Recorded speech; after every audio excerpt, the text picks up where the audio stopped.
Some time later, God tested Abraham. He said to him, Abraham, here I am, he replied. Then God said, take your son, your only son, whom you love, Isaac, and go to the region of Moriah. Sacrifice him there as a burnt offering on a mountain I will show you. Early the next morning, Abraham got up and loaded his donkey. He took with him two of his servants and his son Isaac. When he had cut enough wood for the burnt offering, he set out for the place God had told him about. On the third day, Abraham looked up and saw the place in the distance. He said to his servants, stay there with the donkey while I go with the boy over there. We will worship and then we will come back to you. Abraham took the wood for the burnt offering and placed it on his son Isaac, and he himself carried the fire and the knife.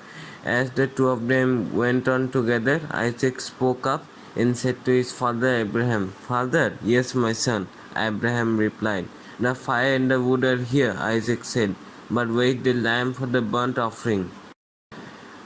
Abraham answered, God himself will provide the lamb for the burnt offering, my son.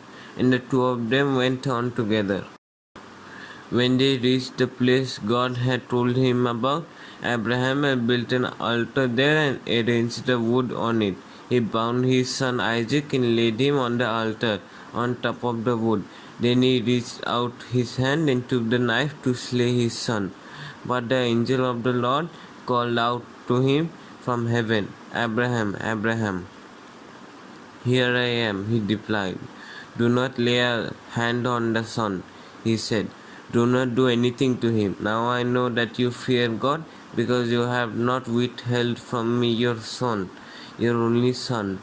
Abraham looked up, and there in the thicket he saw a ram caught by his horns.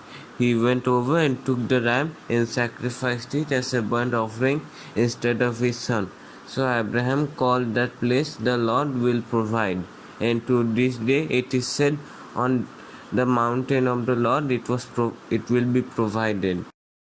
The angel of the Lord called to Abraham from heaven a second time and said, I swear by myself, declares the Lord, that because you have done this and have not withheld your son, your only son, I will surely bless you and make your descendants as numerous as the stars in the sky and as the sand on the seashore.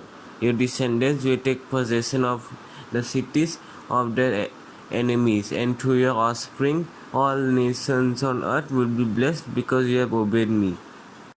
Then Abraham returned to his servants, and they set off together for Beersheba, and Abraham stayed in Beersheba. Some time later, Abraham was told, Milcah is also a mother. She has borne sons to your brother Nahor. Uz, the firstborn, was his brother Kemuel, the father of Aram, Kesed, Hazro, Pildas, Jidlaph, and Bethuel. Bethuel became the father of Rebekah. Milcah bore these 8 sons to Abraham's brother Nahor. His concubine, whose name was Reumah, also had sons, Teba, Gaham, Tahas, and Makkah. Sarah lived to be 127 years old. She died at Kiriath Arba, that is Hebron, in the land of Canaan. And Abraham went to mourn for Sarah and to weep over her. Then Abraham rose from beside his dead wife and spoke to the Hittites. He said, I am a foreigner and stranger among you. Sell me some property for a burial site here so that I can bury my dead. The Hittite replied to Abraham, Sir, listen to us. You are a mighty prince among us. Bury your dead in the choicest of our tombs. None of us will refuse you his tomb for burying your dead. Then Abraham rose and bowed down before the people of the land, the Hittites. He said to them, If you are willing to let me bury my dead, then listen to me and intercede with Ephron son of Zohar on my behalf, so he will sell me the cave of Machpelah, which belongs to him and is at the end of his field. Ask him to sell it to me for the full price as a burial site among you. Ephron the Hittite was sitting among his people, and he replied to Abraham in the hearing of all the Hittites who had come to the gate of his city. No, my lord, he said, listen to me. I give you the field and I give you the cave that is in it. I give it to you in the presence of my people. Bury your dead. Again, Abraham bowed down before the people of the land, and he said to Ephron in their hearing, listen to me, if you will. I will pay the price of the field. Accept it from me so that I can bury my dead there. Ephron answered Abraham, listen to me, my lord. The land is worth 400 shekels of silver, but what is that between me and you? Bury your dead. Abraham agreed to Ephron's terms and weighed out for him the price he had named in the hearing of the Hittites, 400 shekels of silver, according to the weight current among the merchants.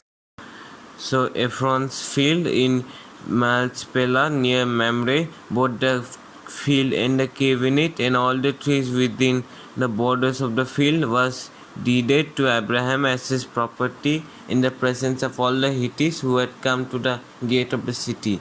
Afterward, Abraham buried his wife Sarah in the cave in the field of Machpelah near Mamre, which is at Hebron in the cave of Canaan. So the field and the cave in it were deeded to Abraham by the Hittites as a burial site. Abraham was now very old, and the Lord had blessed him in every way. He said to the senior servant in his household, the one in charge of all that he had, put your hand under my thigh. I want you to swear by the Lord, that the God of heaven and the God of earth, that you will not get a wife for my son from the daughters of the Canaanites among whom I am living, but will go to my country and my own relatives and get a wife for my son Isaac. The servant asked him, what if the woman is unwilling to come back with me to this land? Shall I then take your son back to the country you came from? Make sure that you do not take my son back there, Abraham said. The Lord, the God of heaven, who brought me out of my father's household and my native land, and who spoke to me and promised me on oath, saying, to your offspring I will give this land. He will send his angel before you, so that you can get a wife for my son from there. If the woman is unwilling to come back with you, then you will be released from this oath of mine.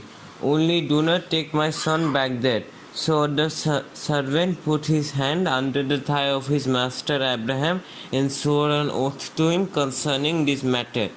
Then the servant left, taking with him 10 of his master's camels loaded with all kinds of good things from his master. He set out for Aram Naharaim and made his way to the town of Nahor.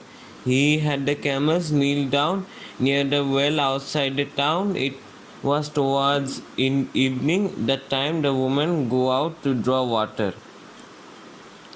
Then he prayed, Lord, God of my master Abraham, make me successful today, and show kindness to my master Abraham.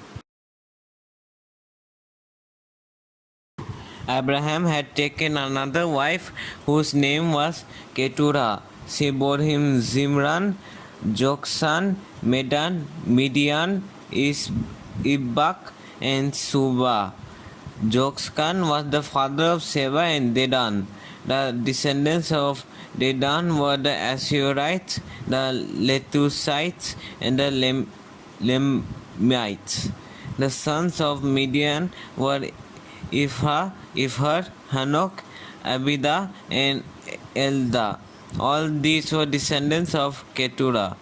Abraham left everything he owned to Isaac, but while he was still living, he gave gifts to his son of his concubines and sent them away from his son Isaac to the land of the east. Abraham lived 175 years. Then Abraham breathed his last and died at a good age. An old man and full of years, he was gathered to his people. His sons Isaac and Ishmael buried him in the cave of Machpelah near Mamre in the field of Ephron, son of Zohar the Hittite. The field Abraham had bought from the Hittites. There Abraham was buried with his wife Sarah. After Abraham's death, God blessed his son Isaac, who then lived near Beer Lahai Roi.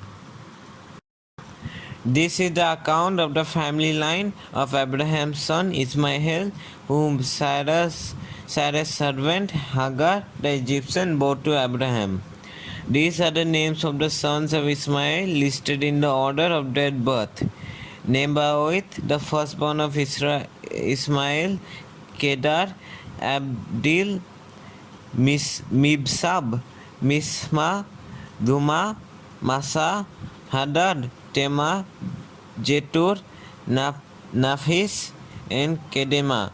These were the sons of Ismail, and these were the names of the 12 tribal rulers according to their settlements and camps. Ismail lived 137 years. He breathed his last and died, and he was gathered to his people.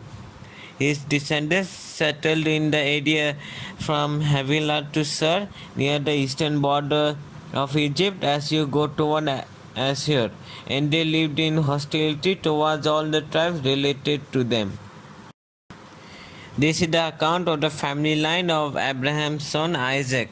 Abraham became the father of Isaac, and Isaac was 40 years old when he married Rebekah, daughter of Bethuel, the Aramean from Paddan Aram, and sister of Laban the Aramean.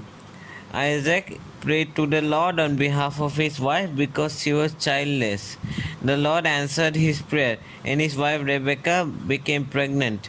The babies jostled each other within her, and she said, "Why is this happening to me?" So she went to inquire of the Lord. The Lord said to her, "Two nations are in your womb, and two peoples from within you will be separated. One people will be stronger than the other, and the older will serve the younger." When the time came for her to give birth, there were twin boys in her womb. The first to come out was red, and his whole body was like a hairy garment. So they named him Esau. After this, his brother came out with his hand grasping Esau's heel, so he was named Jacob. Isaac was 60 years old when Rebekah gave birth to them. The boys grew up, and Esau became a skillful hunter, a man of the open country, while Jacob was content to stay at home among the tents. Isaac, who had a taste for wild game, loved Esau, but Rebekah loved Jacob. Once, when Jacob was cooking some stew, Esau came in from the open country famished. He said to Jacob, "Quick, let me have some of that red stew. I am famished." That is why he was also called Edom.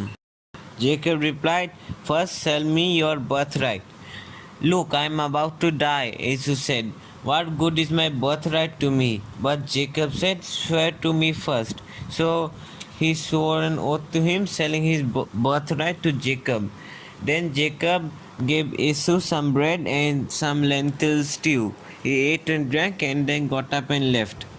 So Esau despised his birthright.